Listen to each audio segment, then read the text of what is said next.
What number?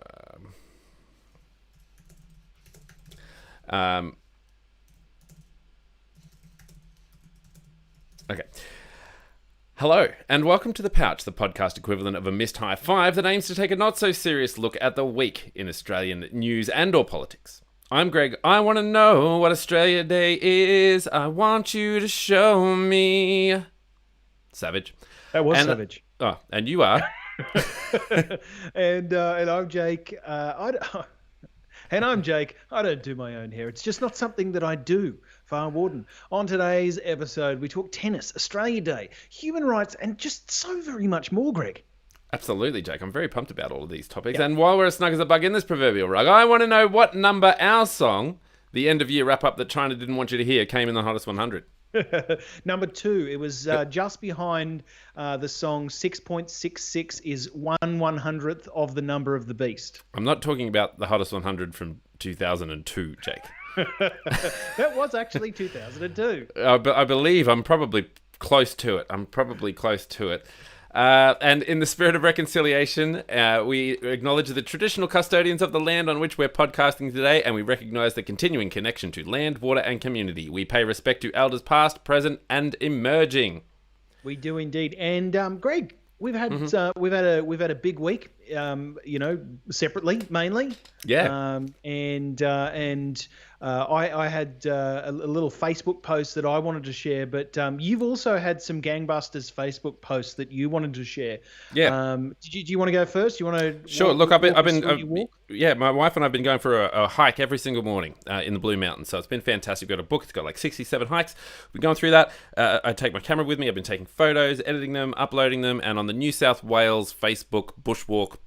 What is it? New South Wales Blue Mountains Bushwalking page on Facebook. Every morning I've been uploading my photos and they've just been going great guns. So I'm pretty much going viral every morning, which is fantastic. I haven't quite figured out how I wrangle in the promotions for the Pouch the podcast yet, but I'm going to get there. I think I might sneak in I just sneak in one in the photos. Yep, I've seen some people do that. Put a Pouch watermark on there. Yeah. What about you? What have you been up to? What's happening with you? Are you going viral? Yeah, I was working out in the yard for all the wrong reasons. I was working out in the yard yesterday, and I wrote the following post after an interaction.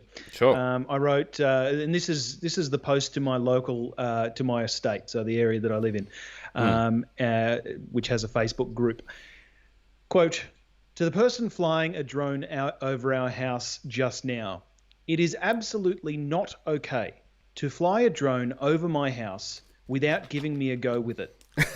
Do not just wave it in front of my face and just leave me feeling unfulfilled. That's fantastic. Yeah, I'm yet to find out who it was that did it. Yeah, of course. Well, they've not responded. I really do want to go on their drone. It looked really cool. Yeah, no doubt. Yeah. They know a lot about you, Jake. No doubt. You just don't know a lot about them. These people with drones. Yes. I think I bought a drone just in time for the rules to change, and now you can't fly it anywhere, so that's fine. Yeah. They flew very close, which was great. I did need a haircut, but I just needed my privacy invaded. That's pretty good. We don't have no new Patreons this week, which is okay. That's totally fine. If you do want to become a Patreon, you can head to thepouchpodcast.com/Patreon. But we did get a great comment on our YouTube page, Jake, from Jezza Slade, who commented on our the episode that we did from when I was in the hotel room last week. Yes. And he said, "Are you guys effing serious? Hope Google takes you two with them." To which I replied, "Hi, Jezza. Considering our catchphrase is Australian news and politics, not so seriously, then you're looking for no?" And he said, "All the best anyway, mate." So, I think we did all right. One of the best interactions of the year so far. Greg, I'm glad. I'm just so glad that you had the opportunity to have that interaction.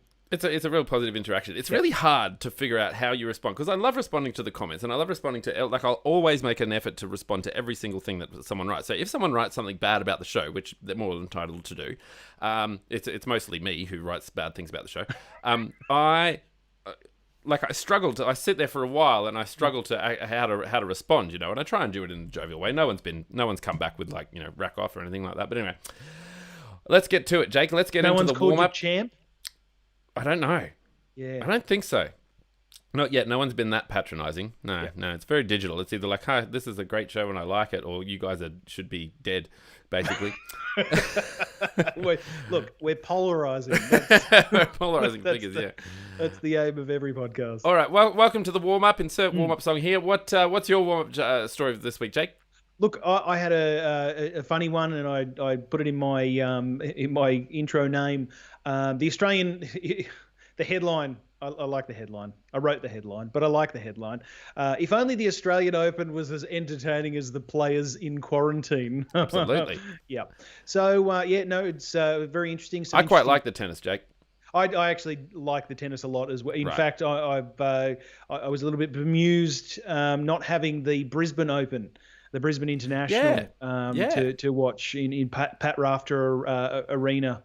But that's life. Unfortunately, that's life in COVID. But yes, some interesting scenes from some very interesting people and unhappy people, I should say, as well, inside hotel quarantine in the lead up to the Australian Open in Melbourne next week. One unhappy notable was Novak Djokovic, who we briefly touched on last week, who shot off a list of demands and suggestions maybe to the Australian Open director Craig Tilley, who passed it on to Premier Daniel Andrews, and Daniel Andrews did promptly say, "No special treatment, buddy." No, I don't think they get it. Yeah, I don't think they get it. Don't think they get it. But nonetheless, the most interesting complaint thus far was from the 26-year-old Vanessa Sierra, who said, quote, she had never washed her own hair. Which was essentially an inconvenience that she joked as being, quote, the worst part of quarantine. Quote, I don't wash my own hair. Do these people get showered? Well, that's it. They're just interesting people with interesting lives. Wow. So they're so rich that they get showered. Yeah. Well, or at least shampooed. Yes. She says, quote. Well, why stop there? Exactly. Just keep going. Just go nuts. Go gangbusters. Yeah. Quote. I don't. In fact, when we're rich, Jake, I'm going to have someone shower for me. I'm not even going to have to shower. Personal showerer. Yeah. They're going to shower. For you. Yeah. In your place. Yeah. And they'll use my soap and everything. Yeah, and you'll get the cleanliness through osmosis. Something like that. Yeah, cleanliness through closeness. Well, no one will want to be around me anyway because I'm so rich, so it won't really matter. But at least I can say I'm still showering. Anyway, carry on. Yeah, you'll have your own personal funk, so to speak. Yes, quote, I don't wash my own hair. I've never washed my own hair. It's just not something that I do, Sierra said in the video. Quote, I usually have hairdressers that do that twice a week for me. Now, you may not recognize the name Vanessa Sierra, Greg, as a tennis player, and that's because she's not a tennis player, and she's instead the girlfriend of the sometimes awesome Australian player, Bernard Tomic. Ah, right. Okay, I did hear about this. Yeah, so she also took aim at the food, Greg, saying that despite receiving daily Uber Eats vouchers valued at $100 each, individually, each $100, the couple had been ordering food worth about $200 per day in an effort to ensure that Tomic was eating correctly. Now, of course, the strict lockdown that was caused by 3 coronavirus positive results upon the players and their entourage arriving in planes, and the at least 7 positive results subsequent to the lockdown. So she's, of course, entitled to outline her grievances in a quarantine that she chose to accompany her boyfriend in. She's in Melbourne, as in Victoria, as in the state that was in lockdown for over 100 days. So the upset is just a little bit insensitive. It's maybe a bit of an opportunity to read the room. Yeah, I don't think these people get it at all. Hey, they just don't understand. I mean, especially considering we've had 0 cases. I don't know whether we had any today. I know that as of yesterday, we had 0 cases for 7 days in a row here in Australia. So, it's pretty huge. It is huge. It is huge. One of the other things, Greg, and just to sort of close it out, Victoria was, of course, one of the hardest hit states for unemployment. So complaining about getting a measly $100 each for food per day, particularly when the prize for someone just getting into the Australian Open is $100,000. Yeah. It is, again, quite insensitive. It is a little bit insensitive. You're absolutely right. My story, Jake. Yes, Greg, what is your story? My story revolves around the largest battery in Australia to be built at aging New South Wales coal-fired power plant. According to the ABC, not Mamma Mia, which is where you got your story from, but we're not talking about that, are we? No, we're not going down that path. An energy provider's plan to build Australia's largest battery is the latest development in a quickly transitioning energy market. Origin Energy has unveiled plans to build a giant 700 megawatt capacity battery at its coal-fired power plant in Erring, south of Newcastle, in the New South Wales Hunter region. If built, Origin said it would have the capacity to supply that power to the grid for 4 hours. That's 4 hours, Greg. That is. I was going to say it's I was huge, going to but do some maths and believe that is 4 hours. Yep, absolutely. That's true. Accurate. Origin's that will be 4 times bigger than the Tesla battery in South Australia. Yeah. So anyway, very interesting about that. I thought that was pretty cool. Yeah. It is. No, it is very cool. Largest in the world, largest in Australia, bigger than Tesla. You know, all of these are, and I love that they're making it, you know, like it's a battery in a coal-fired power plant, so it's a coal battery. Yeah.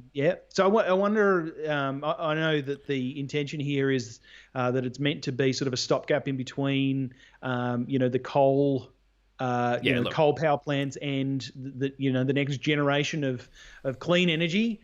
It's really cool. Yeah, Tony Wood, an energy analyst with the Grattan Institute, said Origin's battery plan was a major step forward towards a transition to a low emissions future. And I think you can see here in companies looking to get ahead of those changes, so they're well positioned when the opportunities start to arise, he told ABC. This isn't going to be built tomorrow, Jake. No. Rome wasn't built in a day, neither is a battery. No, it was built in 2 days. The thing that I like about this is that it shows that it shows the communities where in and around the power station that there is opportunity for industry, there is opportunity for jobs into the future. It just transitions into a greener one. Which is great. Absolutely. Well, really Gladys Berejiklian's well on board with all of this green new future that we're heading towards. So she's paving the way, which is going to be a thorn in the side of the Liberals, no doubt, coming up into the next part of the election. I just want to volunteer, Jake, you and I, to make sure we're able to put our tongues on the end of the battery to see if it's charged or not. Yes. Surely that's a daily thing after every 4 hours. You'd have to. You'd go, oh, I wonder what it tastes like now. When you do the 9-volt battery thing. Yeah. Oh, yeah. I know. Yeah. There are some people who haven't done it, and I don't trust those people. It's an interesting taste and flavour. There was, of course, always the pun that I think you're obliged to do. What does it taste like? Shocking. Tastes shocking. Very good, Jake. Okay, you lined me up, and I wasn't able to bowl that down. My apologies about that one. Who loves federal politics? Everyone. Jake loves federal politics. Yes. What a great theme song. It's pretty good. It flows off the tongue. Racing to the bottom, Jake. This is we've got cricket. We love our cricket here in Australia, and the Prime Minister has come under fire after criticising Cricket Australia's initiatives to promote inclusivity on the 26th of January, which is tomorrow. It is indeed. I don't know what to say anymore. I don't think I say happy anniversary, happy Australia Day. I think I might just call it January 26th as well, so we don't get in trouble. Happy January 26th. Well, either way, it is Australia Day. The fact is that there's a reasonably large population of individuals who are descended from the First Nations people of Australia who don't look at it as Australia Day. They look at it as Invasion Day, Colonisation Day. Well, the ABC made an editorial decision to call it Australia Day / Invasion Day, which has also caused a bit of a ruckus. That doesn't bother me. I think I totally agree. I mean, it's all of these things. I've said it before on the show. I think I said it last year as well when we were able to go outside. I went down to the protests and I was like, it's going to change. At some point, it is going to change. Liberals being conservatives are going to put their foot down a little bit, but it is going to change. You've seen signs of it all over the place, so I wouldn't be surprised. And I've got some polling some polling results, some survey results that we can go to in a little bit. But this news is ostensibly about the Australian Prime Minister who, depending on your take, was either a little bit insensitive or a lot insensitive. Yeah. There's probably not really any other takes from it, but he's come under fire after he criticised a Cricket Australia initiative to promote the inclusivity on 26th of January and claimed the date in 1788, quote, wasn't a particularly flash day for those on the First Fleet. The game's governing body on mid last week announced that it would drop references to Australia Day in promotional material for the Big Bash League games in the lead up to the public holiday, considered by some to be many indeed, to be a day of mourning. Morrison said that he disagreed with the push and said 26 January is, quote, all about acknowledging how far we've come. And, quote, when those 12 ships turned up in Sydney all those years ago, it wasn't a particularly flash day for all those people on the vessels either. So, look. 12 ships, which is the funny part as well. There was 11. It was 11 ships. What about the fleet vessel, Captain Arthur Phillips' vessel? Doesn't that make it 12 in total? Because the first fleet was 11 plus. I've always taught the kids 11 ships on the First Fleet. Well, in my opinion, you're in a much better position to know that I am. So, because I didn't specifically look up that fact. Maybe not. No, I trust you. So, yeah, look, it was a very interesting thing for the Prime Minister to do, to go out of his way and to criticise a private institution for perhaps reading the room. There have been plenty of organisations who have recognised Australia Day, Invasion Day, whatever it is, 26th of January, to be a politically sensitive date, and to make decisions that work towards the people that they wanted watching their thing or buying their thing or whatever it happened to be. And I think it is a little bit unfortunate that the Prime Minister has decided that he would go down on the side of Prime Ministers of the past, John Howard, Tony Abbott, who have all been reasonably conservative in their values towards Australia Day, in that they essentially promoted the fact that, hey, we've moved on, guys. We've all moved on from that whole colonisation thing. We've all moved on from that whole genocide, et cetera thing. The issue is, and the reason why, I and many commentators have, perhaps an issue with this, is that it denies the fact that there is a reasonably large and growing portion of Australia who think that we should probably listen to the First Nations people, to Aboriginal and Torres Strait Islander people, who simply think that it is not appropriate to maintain that day's association with Australia, with inclusiveness, with progress, et cetera, et cetera. I think that's the thing, right? Like, it's got to change because it's far too negative. It's got such a massive negative connotation to it, and so it should. And, it's wonderful that we all want to sort of, our Prime Minister wants to skip around thinking that we can just sort of change how people feel about the day, but that's not going to happen. And so you can feel that shift towards a commemoration rather than a celebration, but we do need a day to celebrate how awesome Australia is. Yeah. I think it's great to have a day. But I don't think that January 26th is going to be it. It's far too marred. It's far too negative. It's far too heavy for I would say a great chunk of Australians to handle at the moment. But anyway, you've got some interesting facts here, Jake. Yeah. So interestingly enough, Greg, I would say your take on it is probably reasonably similar to my take. I personally, I don't really have any particular attachment to Australia Day being on the 26th of January. And in fact, if there's a group of, look, the whole thing is Australia Day is itself symbolic. The day is symbolism. It is symbolism for, whatever it is that you ascribe to being Australian. And so when Australian Indigenous leaders tell us that the symbol that they see from Australia Day is massacres, oppression and dispossession, as they've been saying for some time, maybe we read the room. But yeah, interestingly enough, Greg, it seems that a lot of people probably don't necessarily agree with our take on it. Okay, go. So an Ipsos poll found that only 28% of the 1,222 people that they surveyed nationally were in favour of shifting the date. 48% opposed.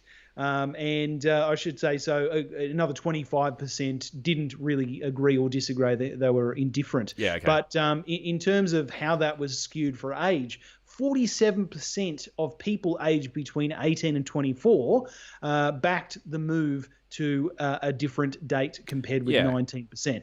Of course. I'm not surprised by that at all. It's a young person's deal. It's a young person's game. They're the ones, pushing for the change. And you're going to, the older you get, the more conservative you get. So I'm not surprised by those results at all. I can see how that shift happens. I'm not surprised by those results. I think, what was I going to say? I think that, it depends on how the question's worded and stuff as well. All right. Indigenous Greens Senator Lydia Thorpe said it was disrespectful and offensive to compare the experience of First Nations people with those aboard the First Fleet ships. He did backtrack, didn't he? He did. Scott Morrison said that he wasn't trying to make the comparison there. He was just simply, pointing out something. Sure, and he did, but he also did compare. He wasn't trying to make a comparison, but he did compare them. So afraid of offending the far right, he lets them spread. Well, this is the thing, right? She's hit the nail on the head. It's a dog whistle, right? The quote you're reading is from Kevin Rudd. Oh, right. So yeah, well, this is the thing. It's a dog whistle, isn't it? It's I know that there are these quiet Australians out there. I'm going to say what all of those people are thinking. That's what this is about. A voice to the voiceless, because you can't really, if that's your view, you can't really go around saying, look, I love Australia Day, blah, blah, blah, blah, blah. You have to have a position of authority. You have to have some sort of power that goes along with that particular viewpoint. If you don't have that at the moment, the left has sort of got a bit of a, what do you call it? Like a stranglehold on that particular viewpoint. So, you can't go around saying, look, I love January 26th. I'm going to celebrate the heck out of it without sort of causing a bit of a ruckus if you're in the public eye. But if you're the Prime Minister, you can do that because you've got these people who are going to back you up, at the next election, i.e. the last election. Yeah. You're not wrong. It's just, I feel as though a Prime Minister who is so adept at reading the room, at reading public perception, at reading the mood of the public, should probably have read the public. Have read the room before he spoke out against against the move by Cricket Australia to be more inclusive. It's just unfortunate. All right, and finally, the Labor MP Linda Burney said that Morrison should be setting an example for the rest of the nation to follow and that he should know better. How can we expect to see real progress on issues such as reconciliation and closing the gap when he makes such ignorant and unhelpful comments like this? The Wiradjuri? Yep. Wiradjuri woman tweeted, suffering is not a competition. What the Prime Minister said made no sense. Tend to agree. Jake, in Australia to cop a shellacking? Yes. We're not shellacking on its human rights record. Excellent. Yes. I love these ones. Yes, I love it when we get abused for our human rights record. For our actions, yes. Yes, for our actions. All right, so Australia's come under international pressure to reduce the number of children in detention. Hit me. Well, yes, more than 30 countries have used a UN human rights session to call on authorities to raise the age of criminal responsibility in Australia. Countries that questioned Australia at the UN Human Rights Council in Geneva as part of a universal periodic review that takes place every 5 years, Greg. Mm-hmm. And the hearing raised concerns ranging from the lack of progress towards reducing the rates of Indigenous incarceration to Australia's use of immigration detention facilities offshore, including the Australian refusal to resettle those who arrived by boat. Yes. Even in other countries. We worked out that deal with the US. It remained largely unfulfilled. Right. The refugees don't want to immigrate to the other nations that we make available to them, and due to the arrangement that we have with New Zealand, where New Zealanders are able to reasonably freely travel between Australia and New Zealand, in non-COVID times, I suppose. They have been reluctant to allow an agreement with New Zealand to resettle those refugees, essentially because of that. It would enable a pathway to get to Australia. So yes, country after country raised concern about why Australia has delayed a push to raise the age of criminal responsibility from 10 years old, where it is right now. What were you doing at age 10, Greg? Probably wearing a Sonic the Hedgehog t-shirt and pretending to skateboard. Yeah. And I probably wasn't so different, although I never learned to skateboard. I was never good at it, Greg. I was probably on roller skates. But so right now, today in Australia, you have criminal responsibility at age 10. Yeah. You're responsible for your actions as a criminal at age 10. And the UN Human Rights Council members have been petitioning Australia for some time to move that to 14 years. Look, the 31 countries that raised the issue of the age of criminal responsibility included Canada, Germany, France, Italy, Greece, Sweden, Spain, Poland, Portugal, and Mexico. And a couple of stats. On any given day in 2018-19, there were an average of 5,694 people aged 10 to 17 who were under some form of youth supervision, with 84% of those being supervised in the community.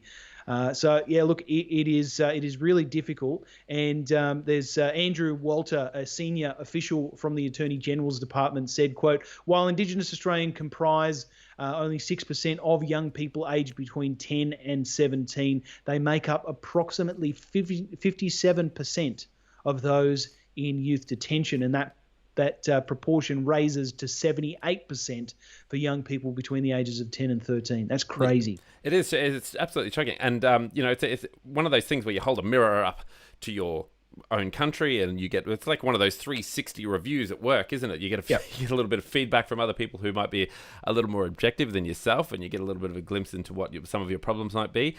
Specifically, the countries asking questions and making recommendations for Australia were limited to 55-second speeches during the UN session, but many mentioned the over-incarceration of Aboriginal and Torres Strait Islander people. Hard to debate the statistics on that one, along with broader concern over the gap in health outcomes and other key measures. China's representative submitted 5 recommendations for Australia, including taking action to combat racial discrimination, hate speech, and violence, and protect the rights of ethnic minorities. I like the fact we're getting feedback from China. Yeah. That's really nice. Oh yeah, it's a bit of I'm sure it's not a Freudian projection by any stretch of the imagination. No. That final point there, Greg. Look at the final discrimination against Indigenous Australians. China's representative said Australia should, quote, "stop using false information to make baseless charges against other countries for political purposes." Yes, absolutely. Thanks, Irony Meter. We should stop doing that. Luckily, we don't do that, China. Luckily, the things we say are true. Yeah. Now, I do want to point out that the reason for youth detention is multifaceted. It's not something you can pin down to one thing. It's not necessarily racist. There's huge numbers of the people in youth detention who are Indigenous, who are on remand, and who are perhaps in vulnerable positions, where perhaps being kept in detention whilst on remand is perhaps a safer circumstance than what they were presently living in. So, it is not an easy one to fully get to the bottom of, but it is something that that we should be paying particularly close attention to. Because can you imagine having your 10-year-old child or even your 11 to 13-year-old child in a jail? Being under watch in a very small cell, for a large amount of their day, every single day, not being able to have access to the same things that your average 10 to 13-year-old child would. It's so harrowing. Yeah, it's absolutely it's terrifying to think that 10-year-old kids in Australia can be held accountable in that regard. Couldn't have said it better myself, Jake. Speaking of being respectful, yes, we I've been looking forward to this story. I'm so glad we're discussing this one. This is about the Australia Day honours, and that the Australia's Premier, nice one. Yeah, Australia's Premier, not just the Victorian Premier, not just Victorian Premier. Oh, Greg, did you want to wheel the? Do you want to spin? Oh, sorry, spin the wheel. Yeah. Go. Here we go. I'm gonna do like a designer panda, rap. I like it a lot. It landed, Greg, in between Perth and Western Australia and Victoria. Well, you know what that means, Jake? Yep, it's both of them. Both premiers have commented on this story. We're on the border town. Yep. Victoria. So we're going to we're talking about the fact that now I'm just going to bring it up here so that I've got the right information here. This year's controversial pick for Order of Australia, which we've spoken about before on the show, is Margaret Court. Quite renowned for having some, how do we say, archaic biblical views around the LGBTQ plus community. And now some people are so unhappy with this, Jake, that she's getting this particular award. So tell us what's happening. Who's who and what's what, and where is it? I'll get to as many of the who's and what's, but as many as I possibly can. So interestingly enough, so Margaret Court, renowned for her tennis some years ago. She was the highest Grand Slam winner of all time, and a lot of her records have stuck for a significant amount of time. She's getting an Australian Order of Australia Australia Day honours for her service to tennis. And her service, particularly in terms of youth mentoring and helping people to I suppose find their feet on the tennis court. But she does invariably have some reasonably antisocial, you might call, beliefs. Yeah, well, I mean, they're detrimental beliefs, but yeah. Yeah, well, I say antisocial just because if you were, say at a social gathering and you heard someone making such comments, they're the sort of comments that you wouldn't find yourself coming closer to hear those comments. You'd probably be looking rather frantically for some way out of that conversation as quickly as humanly possible. I would imagine. What are her views? Do we know exactly what her views are? Oh, so she was extraordinarily vocal during the same-sex marriage debate. She's been extremely vocal. Pick your, pretty well any conservative Christian view, and that's her view. Okay. All right. Yeah, and I know she specifically quoted the Bible. She specifically said, "Look, my views are biblical in nature." That's where she gets her views from. Sure, but invariably, as you know, that's what they all say. Yeah, My views are from the. Oh, okay, all right. Pick the sentence and verse, whatever. Yeah. Anyway, so look, the Australia Day honours are invariably an important part of the Australia Day celebrations, and it's an occasion to recognise the achievements, acts, and service of great Australians. Last year we spoke about the controversial recipient Bettina Arndt, who she retained her Order of Australia, but invariably she was the controversial pick. She was decried by many people because of her views about men's rights activism and similar types of movements. But yes, this year's is Margaret Court. She was such an incredible tennis player, and now she is a Pentecostal minister. Yes, and she has been for some time. I think since the 80s. I read. But yes, Victorian Premier Daniel Andrews, Australia's favourite Premier, Daniel Andrews, has said that he's not happy about this. I should say since that Mark McGowan from Western Australia has also come out and decried this pick. But yes, from Daniel Andrews, quote, "I don't give out these gongs. It's not a matter for me. That's for others. You might want to speak to them about why they think those views, which are disgraceful, hurtful, and cost lives, should be honoured." Quote, "I don't believe that she has views that accord with the vast majority of people across our nation that see people, particularly from the LGBTIQ community as equal and deserving of dignity, respect, and safety, he said. So, yes. Yeah, absolutely. And I know she's quoted free speech as well. Sure. So I was speaking to my wife about it the other day, and I said, it's wonderful that she quotes free speech. And yes, absolutely, she's free to espouse these tremendously archaic beliefs. We are also free to say that you are so-and-so, and with those beliefs, and that they're quite hurtful and detrimental to where we would like to be as a society. And also, Clara Tuck Meng Soo has handed back her award. Yeah, I saw that. GP yes, from Canberra, isn't it? Yes, so she's free to do that as well. Yes. And the minister, everyone's free to be doing we're free to sort of fight back with this verbally, obviously, because it's tremendous. Yeah, absolutely. She's free to say whatever she wants to say, and we're free to tell her to get stuffed. And yeah, this is the thing behind this. I mean, invariably, there's a committee behind the selection of any of these Australia Day honours. There's a committee who both selects them and finds them. So invariably, it's the committee's response. They've had to go through a selection process in order to get her selected to be to receive these Australia Day honours. But I'd want to know who nominated her and why did they nominate her and why did they promote her through the selection process.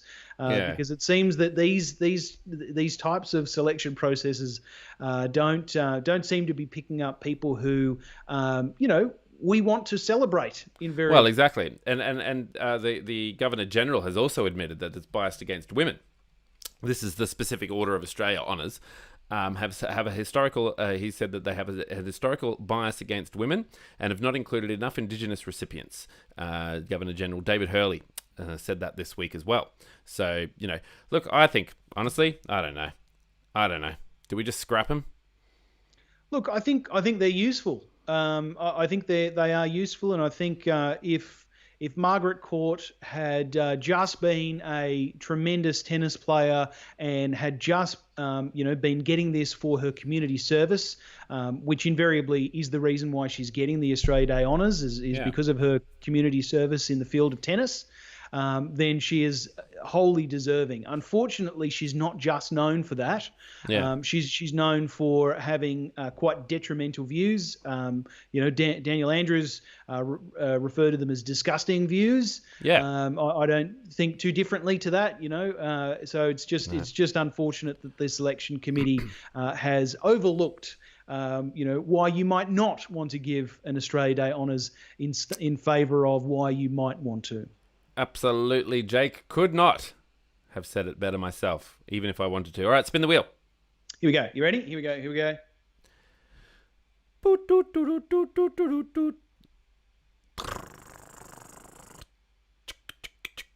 It's on Queensland. Oh. That was good. I like that. Let's keep that. Thanks. Yeah, we're in Queensland. Yes. Oh, good.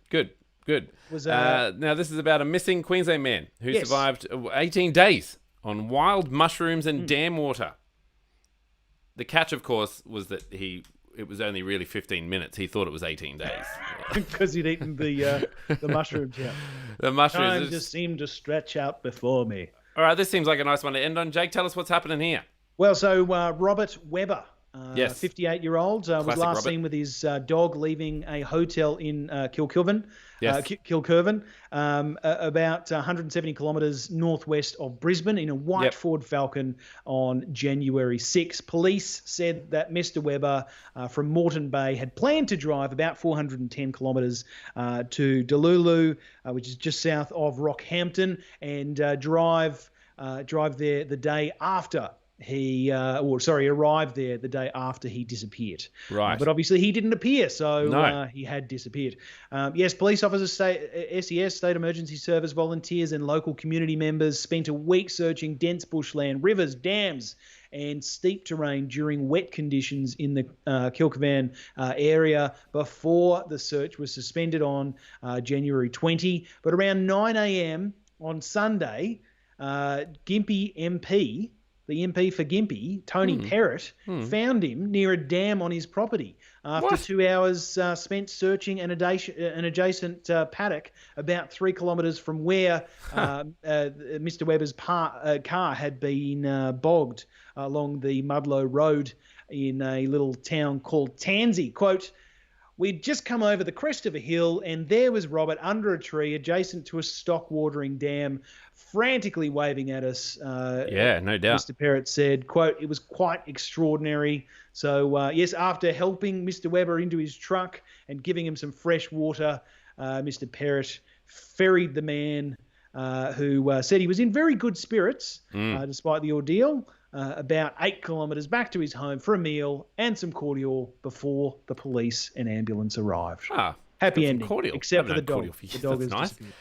Gosh, imagine being lost for that long and then, having a big drink of cordial. Wouldn't that be good? It would. It's funny that the MP found him. It is, yeah. Well, that's actually Bit of a ostensibly why I did the story. Yeah. I just thought, news and politics. Well, hey, what a great combination. There's a mush there, isn't there, Jake? There is. There was a great smushing. And it's harking back to that couple who had to Yes, trek just by last foot week. for a little while. Yeah, I forget South how long were they Australia. lost for. Yeah, That was like, I think that was a couple of days. Yeah, Yeah, like there were a few 2 days or 3 there. days. yeah. So just remind how harsh the Australian environment can be, Indeed. Jake. Indeed. Scary. It's scary. It is. I'm freaking out now. I'm looking Yeah. outside and I'm just like, man,